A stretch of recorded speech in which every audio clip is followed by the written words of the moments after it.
Some random fascist might be Romania's next president. Why do you guys keep bringing up Romania? I'm not even entirely sure that it's a real place. Far-right populist shocks Romania by heading into the presidential runoff. Really? A far-right populist winning a European federal election? I would find it more shocking if one didn't. Also, this overshirt is too small. Romania is where they grow the lettuce. That's true. Romania is reeling after a little-known far-right populist secured the first round in the presidential, beating the incumbent prime minister. Got kind of like an Epstein stare to him, I feel, a little bit. I don't know why. Is it the face? Is it the expression? I don't know what it is exactly that's bringing that association to mind. So literally all incumbents are losing everywhere? Yes. Born in Bucharest, 62, holds a doctorate in pedology. Oh, that's where I got the Epstein Association, a branch of soil science. Oh, and held different positions in Romania's environmental ministry in the 1990s, according to his website. Between 99 and 12, he was a representative for Romania in the National Committee of the United Nations Environmental Program. Once a member of Romania's far-right alliance for the unity of Romanians, or AR, George Q left the party in 22 after a period of infighting, being accused by colleagues of being pro-Russian and critical of NATO. Is that an accusation? It's probably like just straightforwardly true. I sometimes forget that Romania is in NATO. I still feel like Romania is a weirdly quiet country for its position. There's so much like territory. You know, Romania is so big for the Balkans, but I just rarely hear anything about them. It's just like Andrew Tate. That's like their one cultural export. Supports the Roman Orthodox Church, has sparked controversy in the past for describing Romanian fascist and nationalist leaders from the 30s and 40s as national heroes. Yeah, it sounds about right.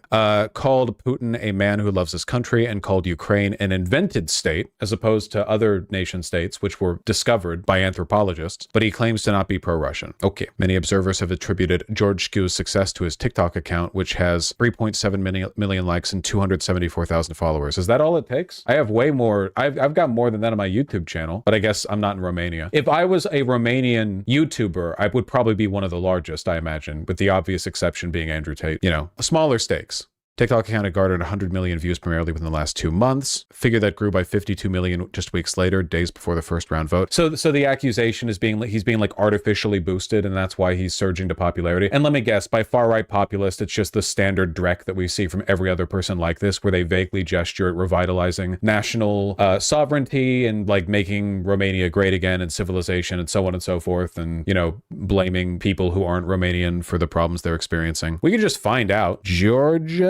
George Skew TikTok. Will that get me there? The far-right TikTok star. Okay. This is not the person that I was looking for. What am I looking for here? I can't find his TikTok. I found George Skew, which looks like it has the right amount of attention, but it's from a streetwear influencer. Those are some wild-looking shoes, though. He deleted his TikTok videos. Huh. Why? How a few hundred accounts coordinated on Telegram can sway the algorithm in an election. Seems a bit conspiratorial, but I'll believe anything. I've got an open mind and a small brain. Yep. These are highlighted posts, all collaborated together in a way that's meant to create an impression without giving you any definite evidence. Gotcha. Sure looks like posts. He allegedly illegally paid influencers to promote him, yet reported zero campaign spending as of the middle of his campaign. Everyone thinks it was paid by Russia. Yeah, probably. Guys, I'm starting to think, was it maybe a bad idea to organize the entirety of Western democracy around the idea that it's possible to buy a bunch of attention?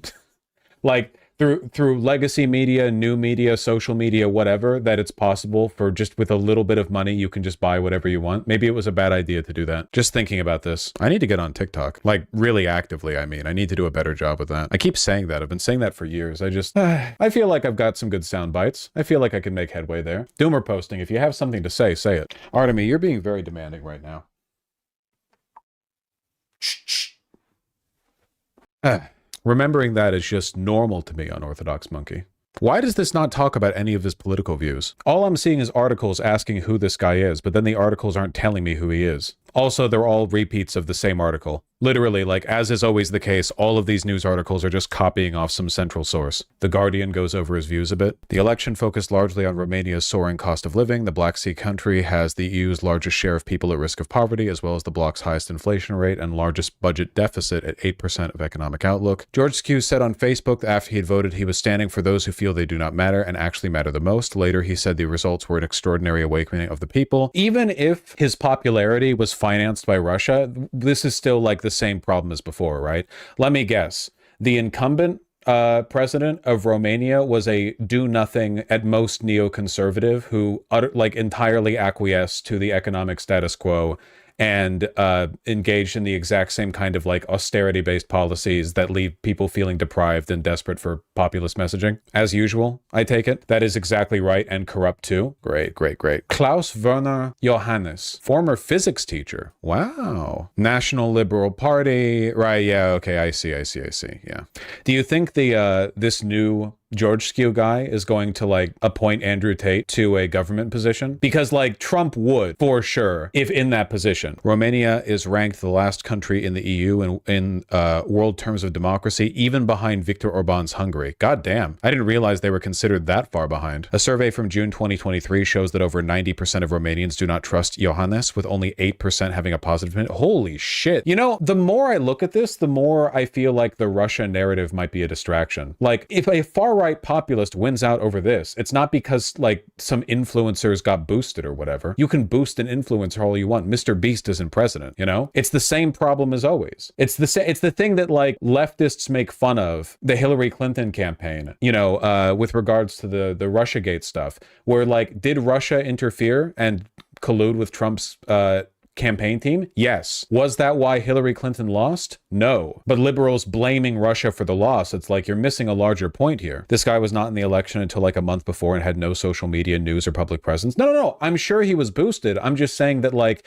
just because he's the guy who's taking advantage of, or being pushed to take advantage of, the malaise and the ennui experienced by the Romanians, that doesn't mean that like Russia isn't the problem here, right? It could have been a homegrown fascist with no financial backing. Like, okay, it could have been anything. The underlying problem, Jesus, 90% don't trust your centrist liberal Johannes? Yeah, exactly. Russia's just exploiting a massive existing vulnerability. Got a long ass page, been in government for a while. In terms of LGBT rights and recognition of same-sex unions in Romania, Johannes has not clearly stated his opinion. Romanian society is not yet ready for a definite answer. I won't give an answer, but as a president, I'm willing to open up the issue for discussion. We love a king who does nothing and believes in nothing. It's the same everywhere, man. All of these liberal democracies, no matter like corrupt or not corrupt, all of them follow the exact same fucking pattern. You know, you get a like highly entrenched institutionalist do-nothing austerity liberal party where their leadership doesn't believe in anything besides following the whim of their consultant groups. And then invariably people get completely fed up with them, like they despise them. And then like the most populist message wins out, and always that's the far right, because the far right can secure funding and the far left can't. Well, good luck to Romania.